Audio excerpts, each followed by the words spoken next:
The book of 2 Samuel chapter 18. And David numbered the people that were with him, and set captains of thousands and captains of hundreds over them. And David sent forth a third part of the people under the hand of Joab, and a third part under the hand of Abishai the son of Zeruiah, Joab's brother, and a third part under the hand of Ittai the Gittite.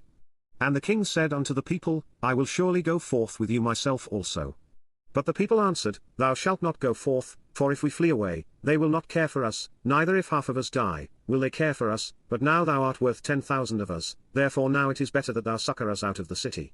And the king said unto them, What seemeth you best I will do. And the king stood by the gate side, and all the people came out by hundreds and by thousands. And the king commanded Joab and Abishai and Ittai, saying, Deal gently for my sake with the young man, even with Absalom.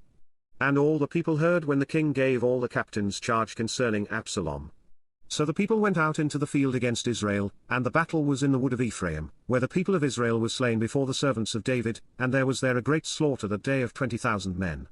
For the battle was there scattered over the face of all the country, and the wood devoured more people that day than the sword devoured. And Absalom met the servants of David. And Absalom rode upon a mule, and the mule went under the thick boughs of a great oak, and his head caught hold of the oak, and he was taken up between the heaven and the earth, and the mule that was under him went away.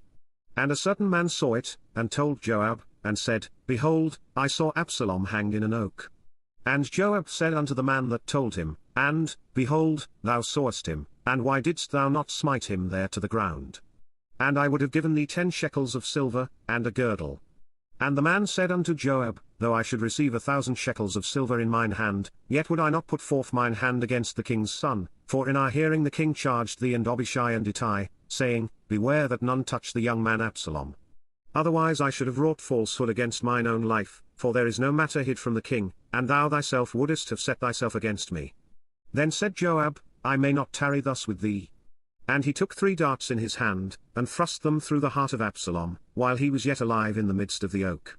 And 10 young men that bare Joab's armor compassed about and smote Absalom, and slew him. And Joab blew the trumpet, and the people returned from pursuing after Israel, for Joab held back the people. And they took Absalom, and cast him into a great pit in the wood, and laid a very great heap of stones upon him, and all Israel fled every one to his tent. Now Absalom in his lifetime had taken and reared up for himself a pillar, which is in the king's dale, for he said, I have no son to keep my name in remembrance, and he called the pillar after his own name, and it is called unto this day, Absalom's place. Then said Ahimaaz the son of Zadok, Let me now run, and bear the king tidings, how that the Lord hath avenged him of his enemies.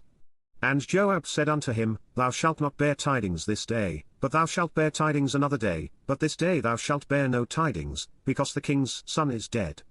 Then said Joab to Cushi, Go tell the king what thou hast seen. And Cushi bowed himself unto Joab, and ran. Then said Ahimaaz the son of Zadok yet again to Joab, But howsoever, let me, I pray thee, also run after Cushi.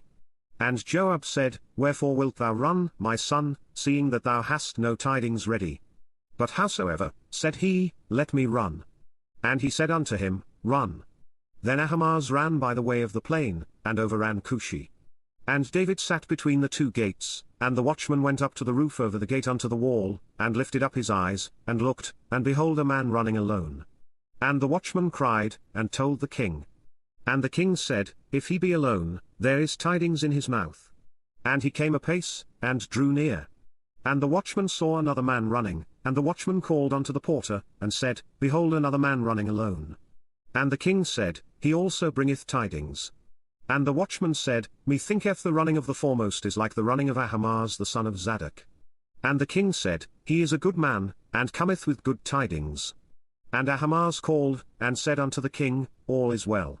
And he fell down to the earth upon his face before the king, and said, Blessed be the Lord thy God, which hath delivered up the men that lifted up their hand against my lord the king. And the king said, Is the young man Absalom safe?